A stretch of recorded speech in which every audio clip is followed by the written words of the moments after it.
Hello everyone and welcome to this Ericsson's third quarter 2023 result. With me today I have here in Kista our CFO Carl Melander, and direct from New York I have our CEO Börje Ekholm. Last week Thursday we pre-announced our Q3 numbers as we announced the impairment of goodwill attributed to our acquisition of Vonage. Today, however, we will not only give you more details around the Q3 report and expectations going forward. We will actually also spend some time talking about our GNP strategy. So we'll start with Börje summarizing Q3, and then we'll talk more about the GNP strategy, and then Carl will return back and give more details around the Q3 result and expectations going forward. As usual, we will end the presentation with a Q&A session. And in order to ask those questions, you need to join the conference by telephone. Details can be found at today's press release or at our website ericsson.com/investors. Please be advised that today's conference is being recorded. But before handing over to Börje and Carl, I would like to say the following. During today's presentation, we will be making forward-looking statements. These statements are based on our current expectations and certain planning assumptions, which are subject to risk and uncertainties. The actual results may differ materially due to factors mentioned in today's press release and discussed in this conference call. We encourage you all to read about these risks and uncertainties in the earnings report as well as in the annual report. With that said, I would like to hand over the word to Börje. So please, Börje. Okay, thanks, Peter. First of all, welcome to our report presentation for the third quarter, and thanks everyone for joining us. As Peter mentioned, we will spend some more time now on GNP in this presentation, but first let me hit on some key takeaways. So Q3 was in line with our previously indicated expectations, with a bit softer top line in North America than we expected, but with better margins in the rest of the business. Despite the uncertain macroeconomic backdrop, we continue to execute against our three key priorities: strengthen our leadership in mobile networks built upon technology leadership, grow our enterprise business, and drive a continued cultural transformation. We're encouraged by the progress we're making, and it's truly a testament to the strength of our team, our strategy, and the excellence of our products and our ability to execute. I would like to use this presentation to describe why we are excited about what we're creating with GNP and the value we believe it will deliver to our shareholders. Carl will take you through the more financials in detail and outlook in greater detail. So in common with the rest of the industry, rising interest rates and changing demand trends have been headwinds to Vonage's current core business, and the impairment we took last week is simply a consequence of this. And Vonage in itself remains key to our expansion into enterprise and to the transformation of our business. We believe this is a massive opportunity that can redefine our industry by providing a new source of revenues to the whole industry. But first, let me touch on the market environment. Over the last 2 decades, we've seen that investments in the mobile infrastructure have had built-in cycles, and in aggregate, it's been overall flattish. We believe this pattern will continue. We don't believe the peak levels of 2022 will return, but we do believe that the investments will normalize from current levels. And the reason for this recovery is that data traffic continues to grow, and thus more capacity will be needed, as well as modernizations of the networks will be needed. So it's important to note that while data traffic continues to grow at a very high rate, this implies a market normalization, not an incremental market growth. So the reason for a flattish market for mobile infrastructure is really that the operator service revenues have only had very limited growth. And this is something we actually also see reflected in the operators' market multiples. So to achieve growth in our core infrastructure market, we need a catalyst to increase service revenue growth for the operators. And we need that by addressing new monetization opportunities. And this is what we've been driving with our global network platform, and more on that later on. We remain committed to our long-term EBITDA margin target of 15 to 18%, and we aim to get there as soon as possible. However, given that our customers are cautious on investments in the current uncertain market environment, we will not give guidance beyond Q4 of this year. We have started to see more positive discussions with operators about network investments, but it's clearly too early to call this a turning point. We are, though, confident that the recovery will come, but the timing is really in our customers' hands.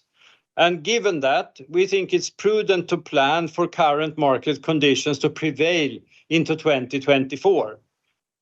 Therefore, that provides the basis for how we manage our business with a focus on cost control as well as operational efficiency. And with the actions we take, when the market recovers, we will actually see significant operating leverage in the business. So now let me move over to comment on what we're building with Vonage. As you've heard us say before, we're on a journey to fundamentally reimagine our business.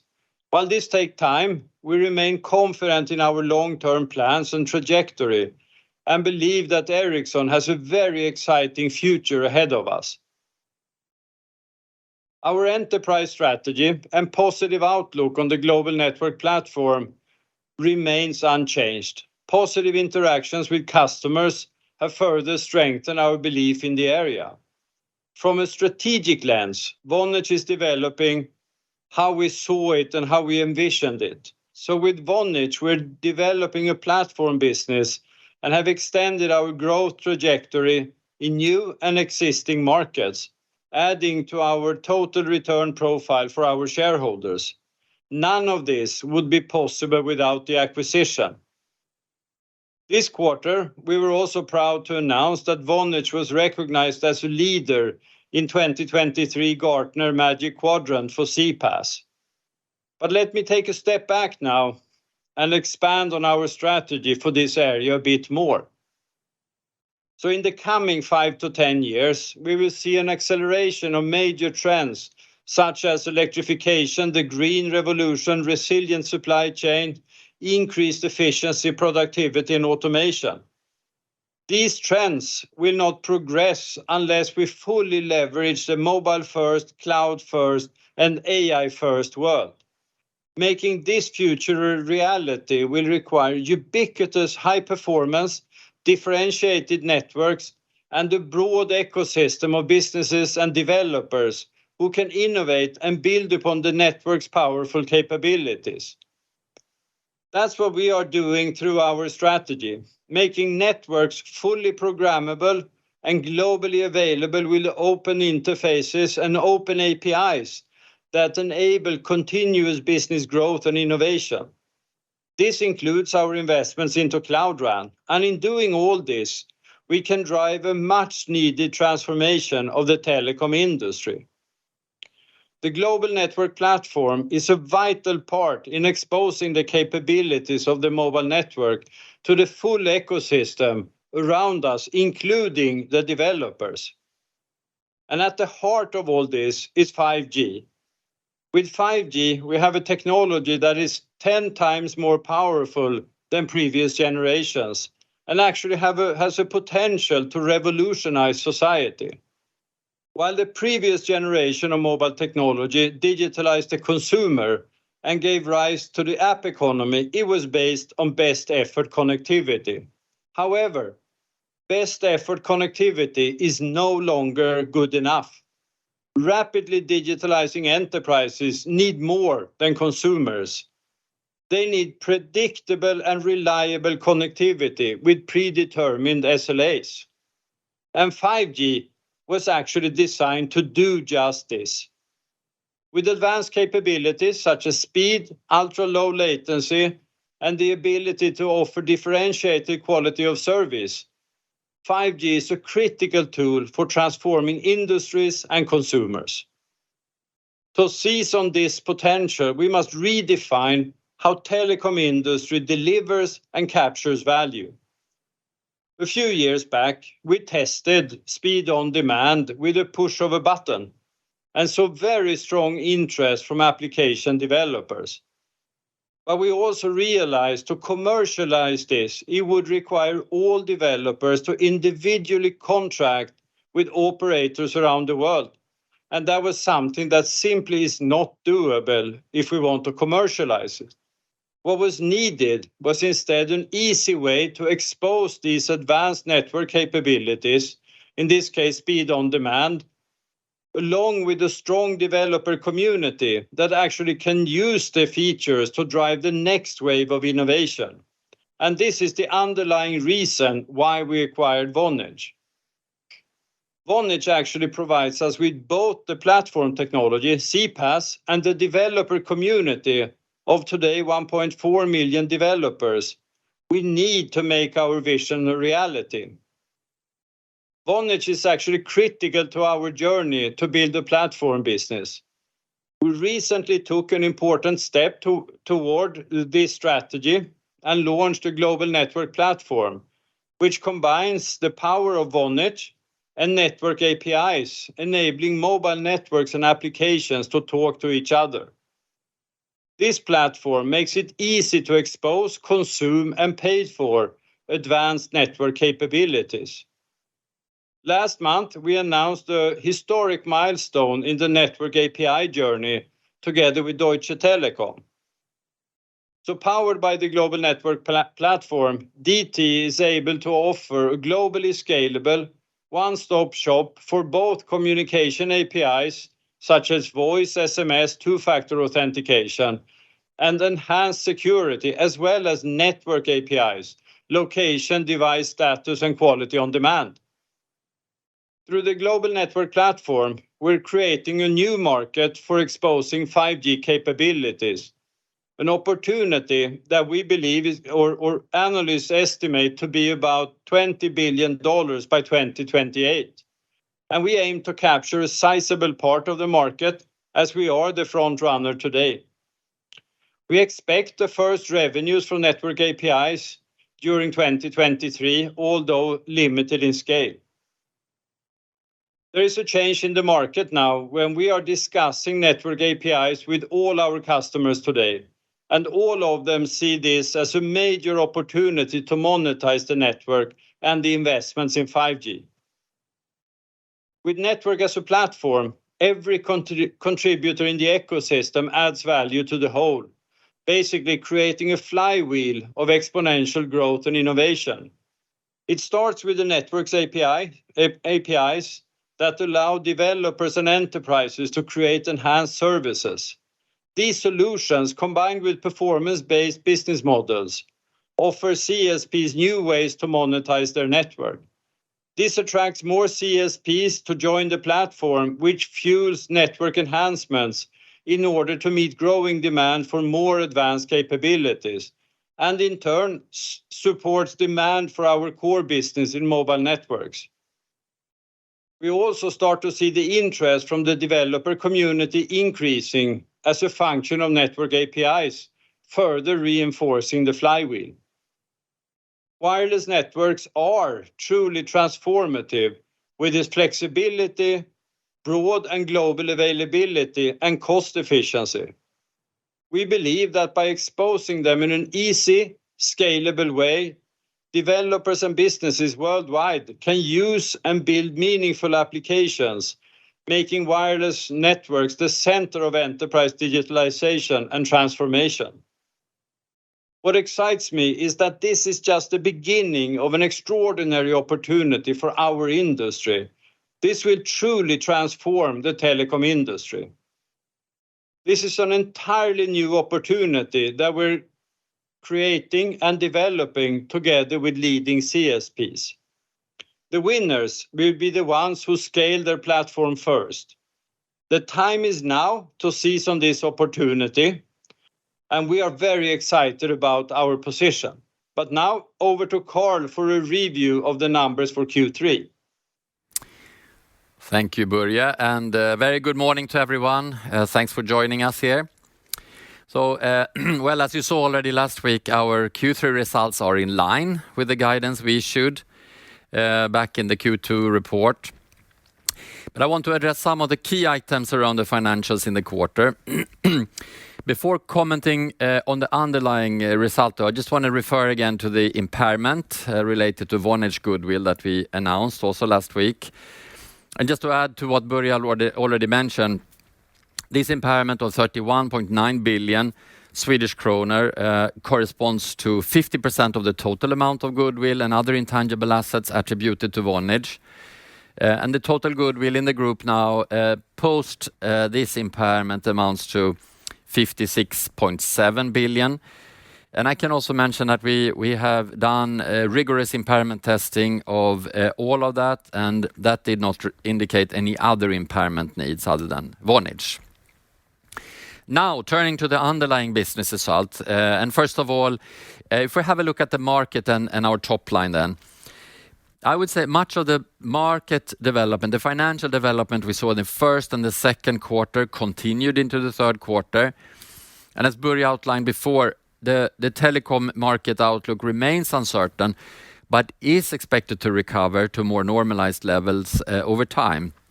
And we base this on the fundamentals. I mean, the operators need to continue to invest to manage data traffic growth, cost, energy usage, network quality, for their customer experience.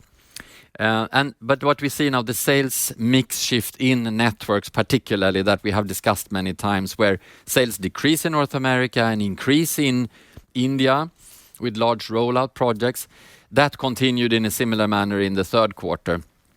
And I would say we have worked a lot on our resiliency to limit the sensitivity to geographical mix changes.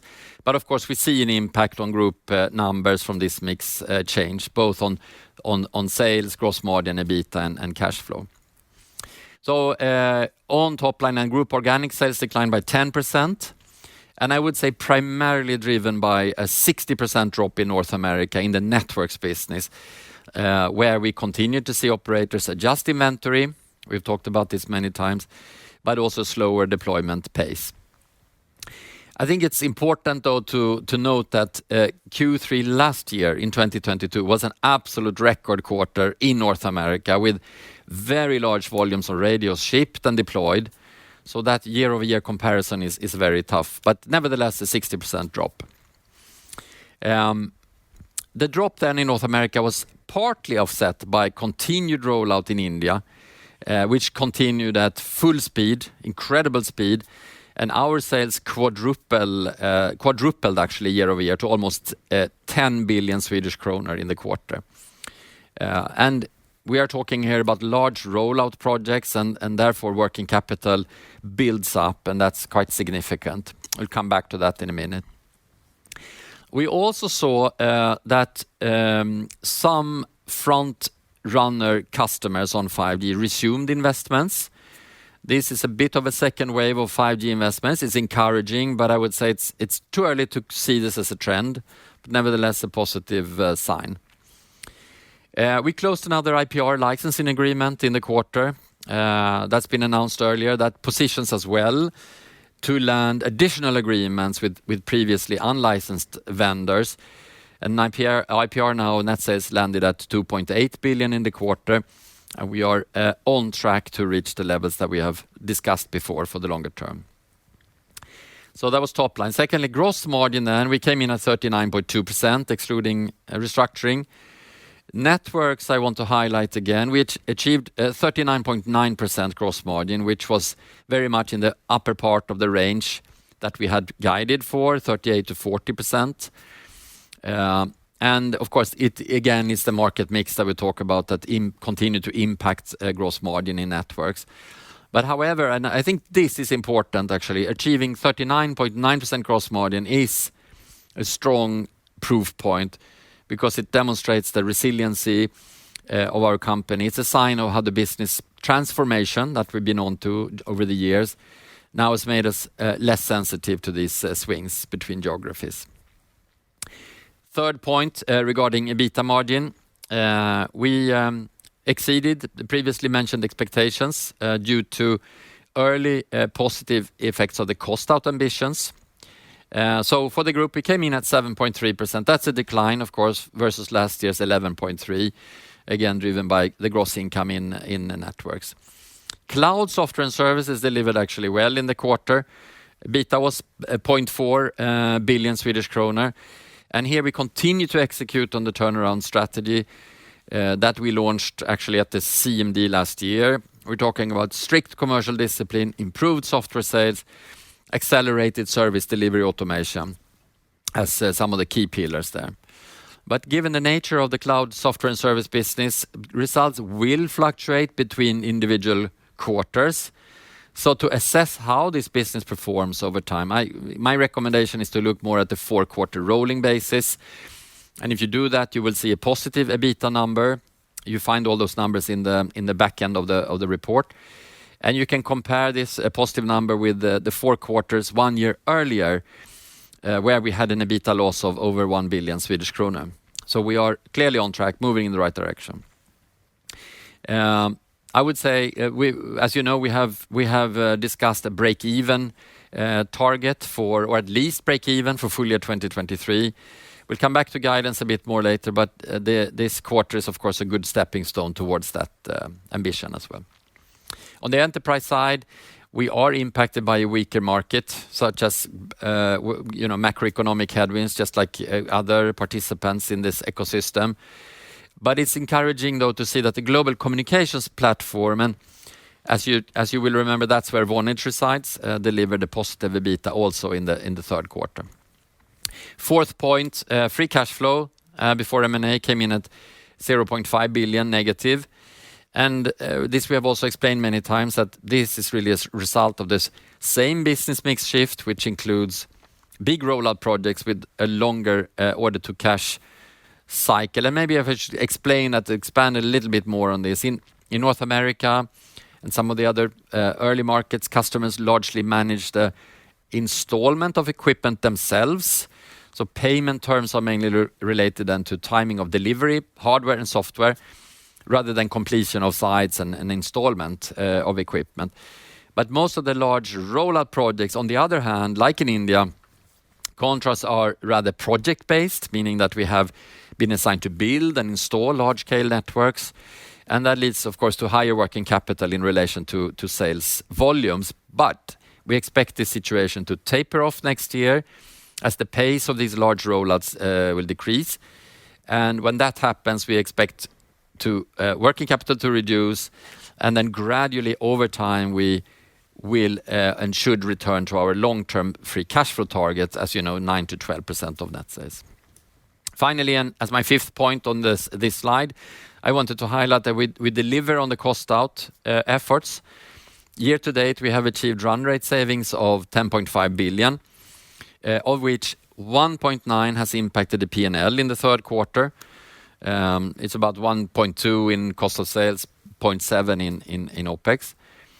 The savings are primarily visible in the mobile networks business, less in enterprise, because in enterprise we continue to increase investments for value creation in that business, both when it comes to the product, meaning competitiveness, but also go to market. We booked provisions for restructuring so far in the year, amounting to 5 billion, of which 0.9 in Q3, and that's all in line with the cost out plans. So now with this track record, we're slightly ahead of our internal plans for cost out, and as such, we have raised the ambition now by 1 billion to 12 billion Swedish kronor of run rate savings until the end of the year. And we will continue to take additional and decisive cost out action as needed over time. So we can move to the outlook for Q4. We are guiding basically for 4 key parameters. We expect a gross margin in networks to land within the range of 39 to 41% in Q4, so up from the guidance we had for Q3. Top line seasonality between Q3 and Q4 in networks will be somewhat less than normal. And this is mainly actually due to a specific factor, and that's the fact that India is expected to be sequentially flat, Q3 to Q4. In cloud software and services, EBITDA is expected to reach at least break even for the full year, as we've said before, but with a lower sales top line seasonality than normal between Q3 and Q4. And again, important here to know that given the characteristics of this business, we don't expect a linear result development quarter after quarter. Results will vary between quarters depending on software deliveries, project acceptance, and so on. And then looking at group EBITDA margin for fourth quarter, we expect to reach around 10%. We see similar market trends from Q3 continuing in Q4, but we will see increased support from the cost out program. And here on the slide, you see a few other planning assumptions related to OpEx, amortization, restructuring. But as usual, please refer to the report for the full set of planning assumptions there. So with that, thank you, and I would like to hand back the word to Börje. Okay, thank you, Carl. So while near-term dynamics are uncertain, our long-term confidence remain undiminished. In the current environment, we focus on what's within our control and executing on our strategy to extend our leadership in mobile networks, grow our enterprise business, and drive a lasting cultural transformation.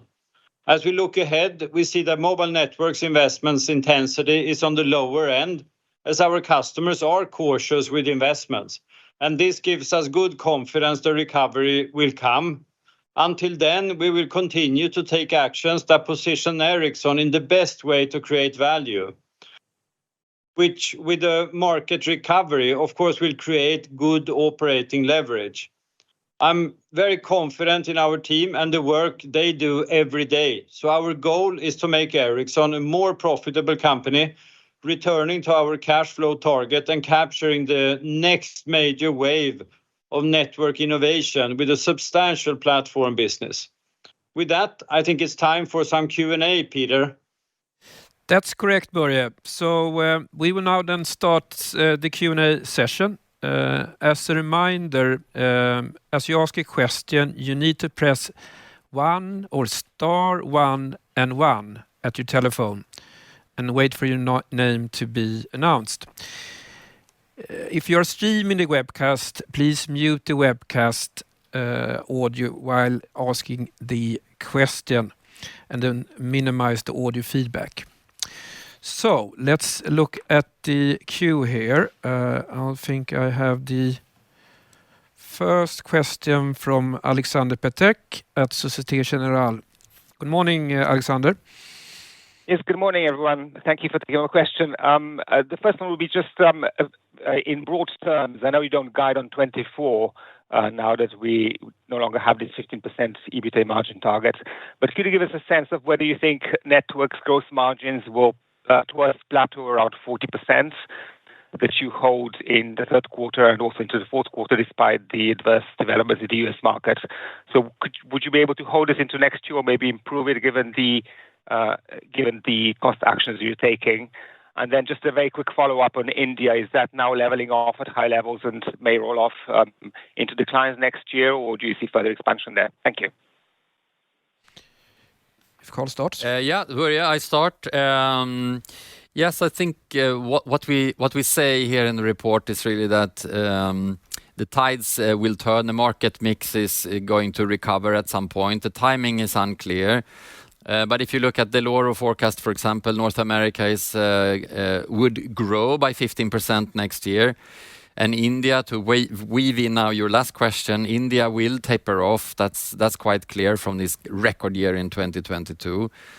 So I think that could support our gross margin development in networks, combined with the other thing that you also mentioned yourself, the cost out, which we have seen a part of the effect so far in the P&L. But of course, as we reach the end of the year, we will have completed all of that 12 billion cost reduction, and that will play out also in cost of sales. So those are some of the factors that will support going forward. Thank you, Carl. Thank you, Alexander, for those questions. We will move to the next question, and the next question will come from the line of, let's see here. I think it's Joachim Gunell at DNB. Good morning, Joachim. Good morning. So 2 questions from my side. Starting off a bit where Andrew asked, based on the positive customer discussions here, but of course low visibility, can you just comment on to what extent you have baked conservatism into your view of quarter 2022, 2024 market recovery, other than walking away from the margin target? Börje, did you want to start this one? I can start. I would say, I think what we like to do is basically to say that there will be a recovery in the market. It's going to happen. Timing is unknown, and given that, we think it's just prudent to plan for the current market conditions to prevail. So that allows us to take the right actions on the cost side, the way we run the company, basically for operational efficiency. And when we set ourselves up that way, so when the market recovery comes, we get the operating leverage. So we're kind of, planning more cautiously in that sense, but rather saying when the recovery comes, let's talk about it at that point in time. Perfect. And then one question for Carl. What in particular does the additional 1 billion in cost savings pertain to? And can you also comment a bit on the timing of identifying these at this stage? Thank you. Sure, Joachim. No, I would say this is also a learning from the last time around when we had a big cost out effort, that once you start this machinery, you find more efficiencies, more possibilities to take out structural cost. That has happened also here, because every manager in the company is working on this since several quarters. We now see when we sum up the plans that exist, that actually we will beat first at 9 billion that we had initially communicated, and then up to 11. Now we see that we can beat that as well and deliver 12 billion of saving. So it's not about singling out a specific area, many contributing factors for us. And it's been a great momentum, actually. As I said, we are slightly ahead of our internal planning as well. 10.5 billion so far executed on out of the 12. So we clearly see the path to 12 as well, and we will see the impact in the P&L more and more as we continue. Thanks, Carl. Thank you. Thanks, Joachim, for that question. So we'll move further to the next question, and have the next question from the line of François Bouvignies at UBS. Good morning, François. Good morning, everyone. So I have 2 quick questions. The first one is on, more high level, but if we look at the current environment, especially in North America, quite extraordinary correction. I mean, with your sales back to 2018 level and with significant growth decline. And given the level of macro uncertainty and uncertainty around, the recovery, how do you see the pricing evolving going forward? I mean, do you see any pressure from the operators given the challenge they are facing? So it would be very interesting to know the pricing dynamic here, and if you see any pressure. And maybe, from very high level, if we look at the last 10 years, and you say in your past 2 decades, you said that the mobile network market has been flattish, and your top line is reflecting this dynamic, and yet level of investment remains very high. When you look at your R&D, SG&A, I mean R&D is 18% of your sales, SG&A double-digit percentage as well, and the network at least. So I'm just wondering, is there any thought process that maybe you can make it structurally much more efficient, this investment, related to the return you get? And, you see that you have a couple of cost-saving programs, and it's not new. We have been doing that for a few years now. But can you go a bit deeper, maybe internally in terms of discussion on, the level of investment compared to what you return in terms of revenues? In other words, managing the business more for margins or cash flow, if you like, rather than for top line growth. If that makes sense? Should we start with Börje? And it's a highly relevant question you're asking. This is one of the areas we're looking at.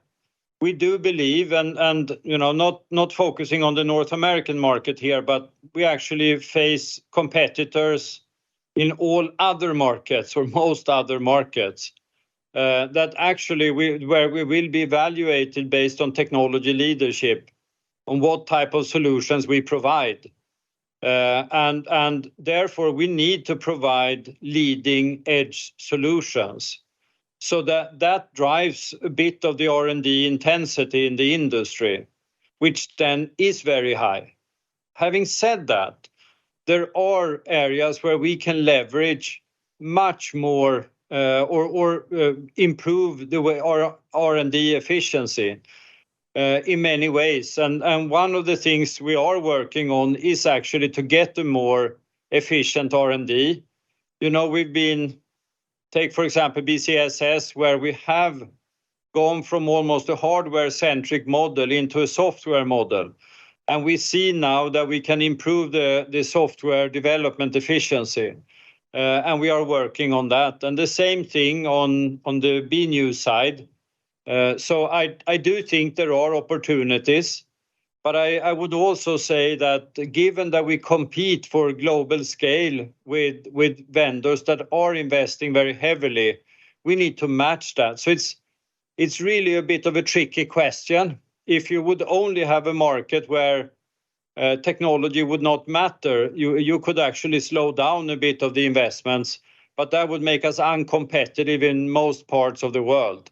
So I do think we should expect R&D intensity to be high, but we need to be more efficient in the way we develop our solutions. And that is, you actually see part of the cost savings now come out of a bit of a reduction in R&D as well, and you will see that continue. Maybe Börje, you want to take the first question about the pricing discussions with customers as well, if you... Yeah, it is. It's actually a global industry. So when we think about prices, it's set in competition with other vendors, and that's kind of where the market environment is. So that's why I would say it used to be very competitive. It continues to be very competitive. Thank you very much. Thank you, Francois, for that question. We will now move to the next question, and we have the next question coming from Daniel Djurberg at Handelsbanken. Good morning, Daniel. Good morning, Peter, and good morning, Börje and Carl. And my question would be a little bit on the given capital constraints. I obviously understand it's tricky to forecast CSPs around spending in 2024. But if we would see an improvement or in the visibility, I should say, for example, Mobile World Congress or whatever, is it your ambition to return to guidance with regards to the 24 adjusted EBITDA range, or is it should we forget about that also in a later stage? You want to start, Carl? Daniel, I think it's fair to say that let's take that discussion when we see the change in market sentiment. Right now, I feel we need to be prudent and plan for the current conditions to prevail, because then we take the right operating decisions. So when that changes, let's see where we are. Perfect. And I know you don't want to speak on specific customers, but recently at the Mobile World Congress Las Vegas, we heard from Verizon executive vice presidents talking about that they have deployed 7,000 mobile sites with the Veron, mainly with Samsung, in last 12 months, but that they have started to deploy Ericsson Veron right now. My question is, have you seen, this kind of changes up and down, that a project goes to someone else and then it's your turn, back and forth, and should we expect to see an improvement coming from the US, given this statement from Verizon, for example? We would never comment on specific customers, but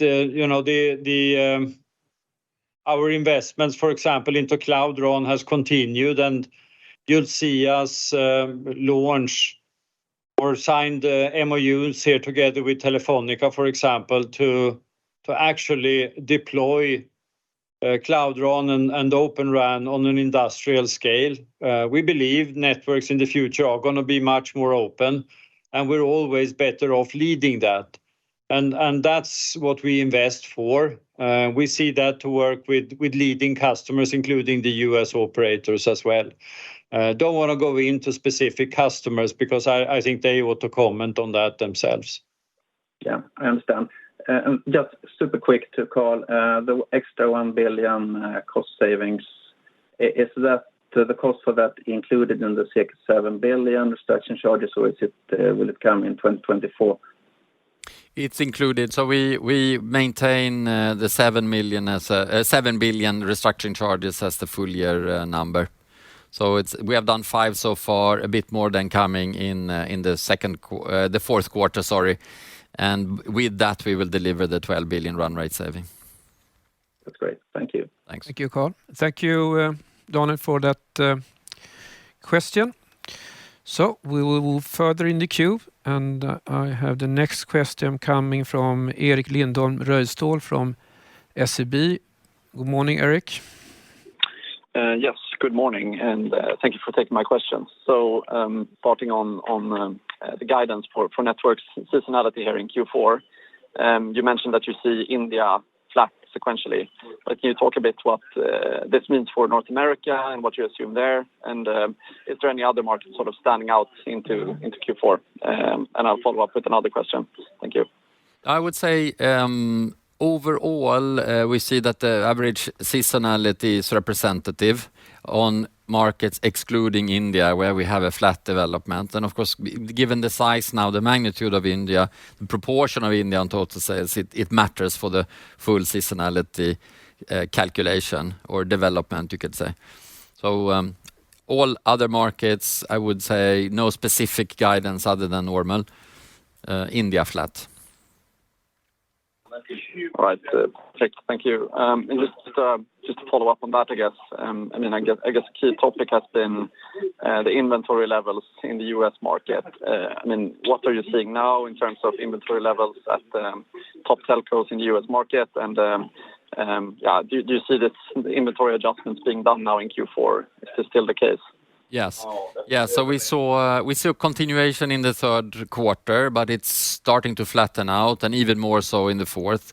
It's basically done on the part of inventory that matters, that has the larger value.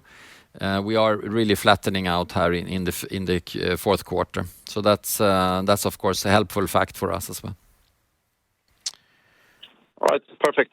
Thank you for that. Thanks. Thank you, Eric, for those questions. And we'll have the next question from Andreas Joelsson, Danske Bank. Good morning, Andreas. Good morning, everyone. Just a question on a reference that you made, Börje, in the beginning, that you need a catalyst to see investments coming through from the operators over time. Just curious to understand if you are a little bit surprised by the 5G business models from the operators so far, because it hasn't really kicked off in terms of ARPU growth, etc. What do you see that they are missing from a 5G business model so far? That's a great question. What we see so far with the 5G networks launched, it's kind of a little bit better mobile broadband, but to really get kind of deliver on the promise of 5G, we need to tap into new revenue pools. And that's where enterprises come in and enterprise digitalization. So we need to basically, and there is an opportunity, I would say, to leverage wireless for enterprise digitalization, just because of the way, think about the flexibility of a wireless network, think about the global availability of the network, and actually that it has a very high level of security as well. So you when you start to put that, we can actually digitalize so many more enterprise processes using 5G. That is an area that naturally lends itself, or we should enter enterprises with 5G. We see that, of course, on enterprise networks or dedicated networks, for example. We see that to be a very early market, but that's happening. We're using wireless networks to digitalize enterprises, and we see that some large automotive OEMs, for example, are deploying them now on their sites to drive new type of automation. But we also see this as this is the kind of starting point for our global network platform. So if we can create the network into a horizontal platform that can make the features of the network easy to expose, consume, and pay for, we have actually created something for a developer to drive.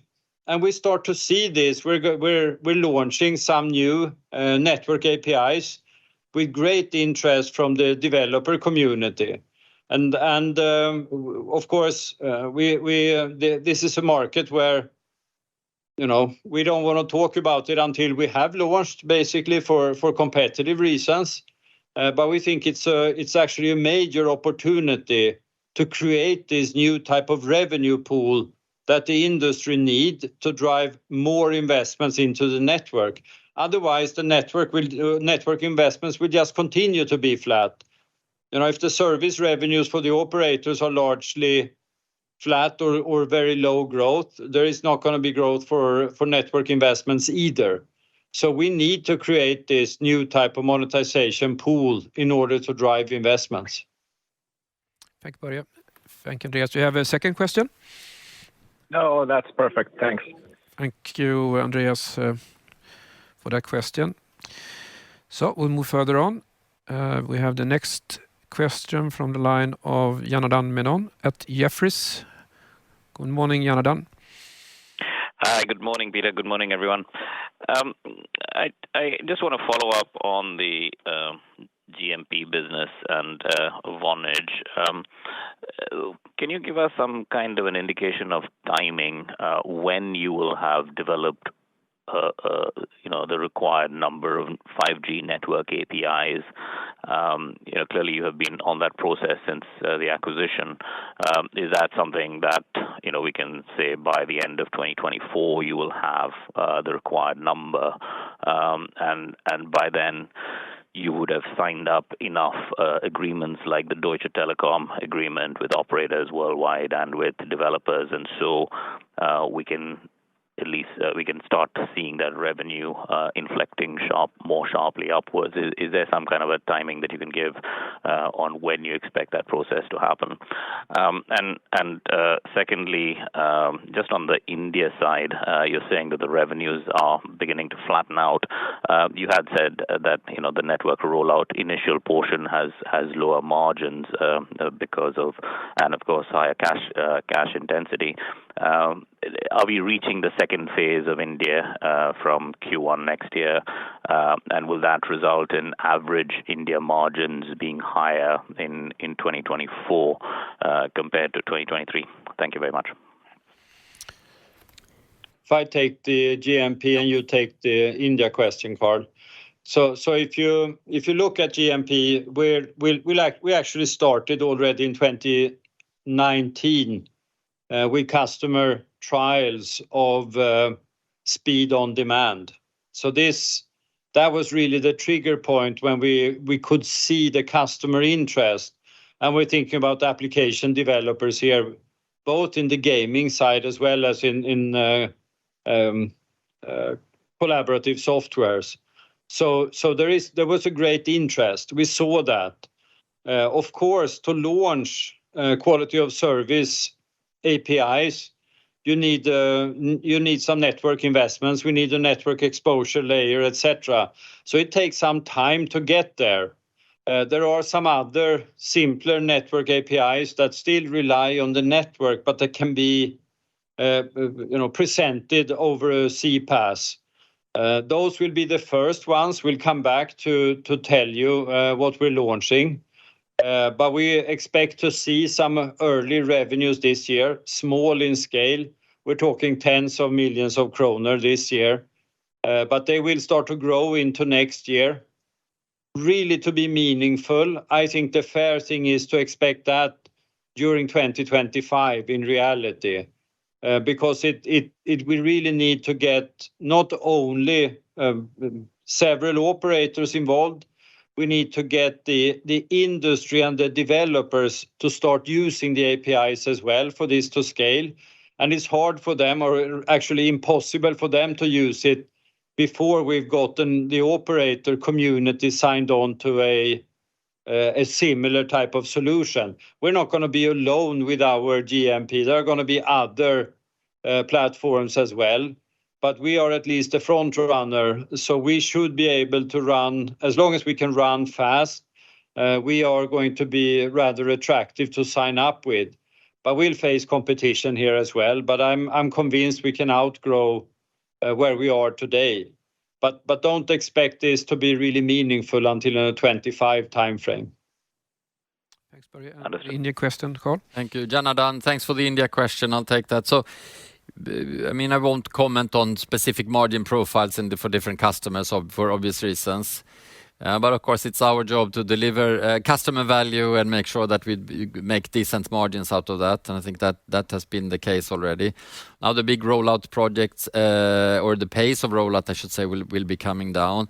The more interesting fact is on the cash flow side, because we tie up significant working capital because of the nature of this business with rollout. But that tide will turn. As volumes come down, we will start to collect more and get a positive cash flow impact from that. So that we should see in 2024. Margin is an everyday job for us, of course, to make sure that we have the right margins, and that we will continue with. Thanks, Carl. Thank you, Janardan, for that question. So we'll move further in the queue here, and we have the next question coming from the line of Sandeep Deshpande at JP Morgan. Good morning, Sandeep. Good morning. Can you hear me? Yes. Yes. Yeah, hi. My question is on the margin going into 24. I mean, clearly, you seem to be seeing some positive impact from the restructuring in CSS and possibly in the networks business itself. If you say India is potentially, flattish into Q4 and then potentially rolling off in 2024, US should increase as a percentage of business, as well as your restructuring should kick in. So theoretically, we should be assuming that your networks margin and your CSS margin should be improving in 24. Is this the correct contention? And my second question is, are there any signs of any revival in demand in Europe? Europe has had very little 5G rollout. I mean, they have invested very little this year as well, compared to where India has invested, which is historically a much further behind market compared to Europe. So what are you hearing from your European customers at this point and regard to 24? Do you want to take the Europe and I take the first one afterwards? Or? Yeah, I'll tell you. You can start. I go. Okay. Hi, Sandeep. Now, the factors that you point to, they are relevant, and as you see in the report, we are not guiding for specific margins beyond Q4, where we say 39 to 41 in the networks segment on gross margin. But the factors that you point to, of course, are the positive ones that could support gross margin. We have the cost out that will be fully executed by year end on the current 12 billion that we have communicated. We are talking also about the market mix recovery, which is needed for us to improve margins going forward. And to the extent that that happens, that should support gross margins, of course. And I mean, again, we are fully committed to the 15 to 18% EBITDA margin target for the long term. And of course, we will work very hard in Ericsson to reach that as soon as possible. I mean, that's a key message as well. And we are dependent on this market mix to improve. At some point it will come. So I just want to repeat that again. That is what will drive margins upwards when that happens. To tie into your question about the global rollout of 5G, it varies a bit by region, but in average it's about 1 in 4 that's upgraded for mid-band, 5G mid-band, and so it's really, compared to previous generations, we're still relatively early in the cycle. Investments in Europe have been slower than that in average. It varies a bit by market, but overall, the rollout of 5G, especially mid-band, have been very, very slow and much slower than India. India basically have nationwide 5G coverage now, or at least of the metropolitan areas. In a way, kind of just second to China today. Very strong. Have also a nationwide 5G standalone network. So we are likely to start to see applications now coming out of India as well, leveraging the very strong digital infrastructure. Europe is not on that map today. We see very limited build out as several of the European operators are under pressure, and you know that in the capital markets as well. So it's a challenge. Personally, I worry a bit about Europe's future competitiveness. Infrastructure tend to be something that drives a nation's long-term competitiveness, and without the digital infrastructure in Europe, it's going to be a bit of a challenge. So I do think that, or I hope that we will start to see investments come up, because it's going to be needed for future and long-term competitiveness of our industry in Europe. Thanks, Börje, and thanks, Sandeep. We are then moving to the last question of this call, and that question will come from, see here, Sebastian Stavonic from Kepler Cheuvreux. Good morning, Sebastian. Yeah, hello everyone, and thanks for taking my question, Peter. One question on Vonage. You did this big write-off on Vonage because the business seems to be slowing down. Which part of Vonage business is really slowing down, and what kind of growth trajectory do you expect for the global communication platform segment for the next few years? Can you give us a little bit of indication there? And the second one is linked to cloud software and services, which has been growing nicely over the last 4 quarters. Do you see finally 5G core deployments picking up, or is there any different reason for this business to restart to grow? And what is the outlook for the next few years for cloud software and services? Thank you. Börje? So if we look at start with Vonage, we see basically it's a couple of reasons for the goodwill impairment that we took. There are, of course, a slowdown in the market that we've seen for kind of the demand trends have been softer, and we see a much higher interest rates as well. When you put those two together, the impairment, is the right thing to do to take that.